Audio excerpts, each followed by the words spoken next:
If you're having mental problems in baseball, you need to wake the fuck up. And I'm only saying that because I was just like you. I was so mentally messed up that I settled in my athletic career. And I don't want that to be you. What I'm about to talk about today is exactly what I talk about with my remote group of athletes. Today, we're gonna dive into a very important concept, breaking the habit of being yourself. And there's one thing you've got to understand about this. And I'm gonna break it down into a very simple framework. If you get into the box, you're uncontrollably nervous. You have a low self-esteem and confidence. You understand this, but you just don't know why it's happening. That's because there's a massive flaw in your belief system and your central nervous system. And I'm gonna break down exactly why you believe like you do. And it all starts with experience. So maybe there was one time you had a egregious strikeout. It just was not pretty. And that experience shapes your future actions. So maybe you strike out again. Maybe it was even in a similar fashion as your initial experience. From there, your mind takes one route, okay? Takes one route into a belief system, okay? So now you've shaped a belief within yourself because of your initial experience, your secondary action, and now your brain is connecting the dots between the two. Your brain has no choice but to tie a belief to this experience and action. With that being said, this works for good experience and good actions, but also works for negative experiences and negative actions. You've probably told yourself, I suck. That would be an example, obviously, of a negative belief system or a negative reaction.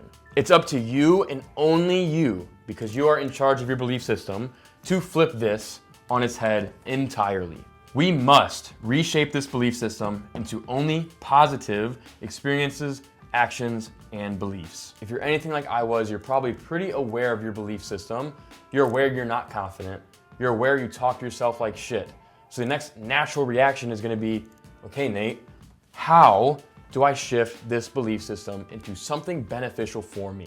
You simply have to break the habit. And I actually got this from a book that I used to read when I was in high school called Breaking the Habit of Being Yourself by Dr. Joe Dispenza. I could go on and on about that book, but I'm gonna break it down into 3 really simple steps. We have 2 parts of our brain, the conscious and the subconscious. The conscious is very active, okay? It's the part of the brain that when you open the fridge and you look at all the food options, it tells you which one to pick. Like, we deal with our conscious all the time. Now, the tricky one is the subconscious brain. The subconscious brain is what largely shifts our beliefs because of our experiences and actions. And it picks up on information throughout your whole life. And all things considered, it's pretty subtle, and you can't really speak to your subconscious like you can speak to your conscious. It's the part of your brain that's like behind the curtains, kind of running the show. With that being said, it's really, really important. And step 1 is to gain awareness of that subconscious, because that runs the program. So when you're stepping into the box and you're saying, I'm not sure why I'm nervous, but I know that I'm nervous, that's not a conscious decision to be nervous. That is your subconscious acting out exactly what it's taught to do. So you have to become aware of what your subconscious is doing to you and whether it's beneficial or not. Here's a quick example. My senior year of high school, I was so yipped up and in my head that I couldn't even throw a baseball from second base. I could pull down a baseball 96 miles an hour and I could throw the ball perfectly on a dot. So why the fuck couldn't I throw the ball from second base to first base? And it definitely wasn't a conscious decision. I was not telling myself, hey, don't throw it perfectly to the first baseman.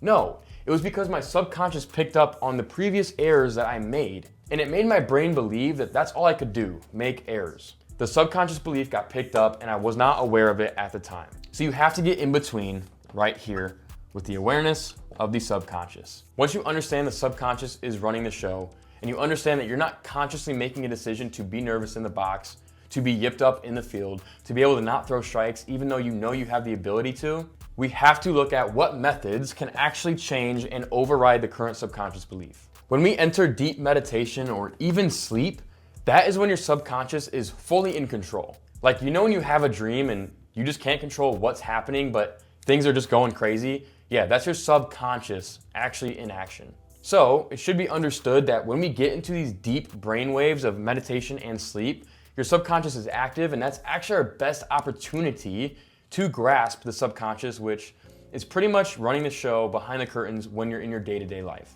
So we have to use meditation as a tool to get behind our subconscious brain. Here are the keys to meditation, and this is how I went from yipped up to actually being an all-conference player my senior year. So this meditation should be 20 to 30 minutes long, okay? So you need to give yourself enough time to actually harness the subconscious mind. So 5 to 10 minutes into this meditation, you should be in that super deep state. You need to do 10 deep breaths in a row, okay? And then progressively slow down your breathing to the point where it feels like you're not even breathing at all, but you're obviously still breathing, but you're so calm in your body that you can't even notice it. After that, you need some sort of body connection. So what I used to do, I would feel like the room is being filled up with water, starting from my feet all the way to my head, and I would feel that water basically growing from my foot all the way to the very top of my head, and I would feel that throughout my body.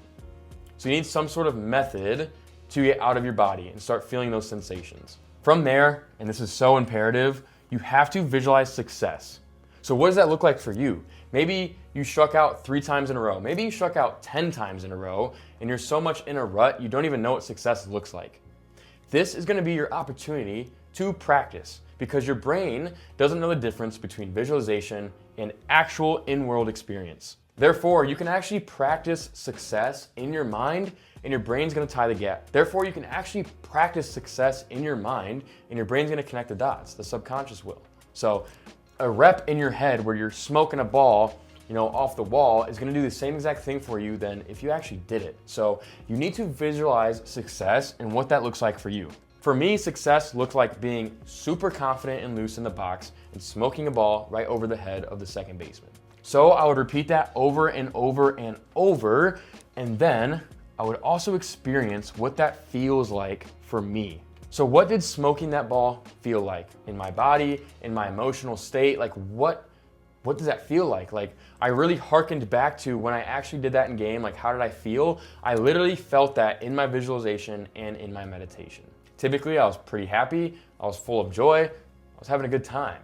And I felt that in the meditation, and I was giving my brain those reps. Finally, I repeated this over and over for about 30 days, twice a week. If you guys can do this consistently, I guarantee your whole career will change right on the spot. This is real neuroscience. And this is what all the great athletes do, but a lot of them gatekeep this. And remember step 1 that we just went over in the last framework? We're going right back to square one here with experience. But this time, we are creating new experiences for ourselves. Meaning through the meditations, through the visualizations, we are changing the beliefs in our subconscious brain, which leads to new experiences. In this state, it's much more unlikely that you're gonna get into the box and strike out like you did with your old belief system. And with your new belief system, even if you do that, which it's gonna happen, it's baseball, you're so much more grounded into what you actually believe in and how confident you are in yourself that you'll never go back to that old version of you. You won't even feel the same, dude. With this in mind, you have to realize you are the creator of your experience. Experiences don't happen to you. You get what you want. And it all starts with what you believe in. And then behind that, it's the methods and approach. So I want to talk a little bit about me and my experience with all of this. As I've already mentioned, my junior and senior year, realistically, I was yipped up from second base to first base bad. And even in my ABs, I would get into the box, I would physically shake, okay? And my belief system was all out of whack. I thought if the pitcher got 1 strike on me, the AB was legitimately over. I had no shot, hang him up. And 2 strikes, don't even get me started, dude. It was like living hell. I was so nervous, I was sweating out of places I didn't even know you could sweat out of, dude. I was so scared to fail because of other people, like everything was just whack. Okay, then I started to understand and I became aware of my subconscious patterns. The first thing I thought was, dude, I don't actually want to feel like this. Like, why is this happening to me? Right? So I became aware of that right there. Then, like I said earlier as well, I discovered the book, Breaking the Habits of Being Yourself by Dr. Joe Dispenza and the meditations that came along with it. He would talk about the same things that I'm talking about here, just in a little more sciencey way. We need to get access to our subconscious mind because that's what holds our limiting beliefs, and then change those beliefs and create new experiences for ourselves. It's really simple.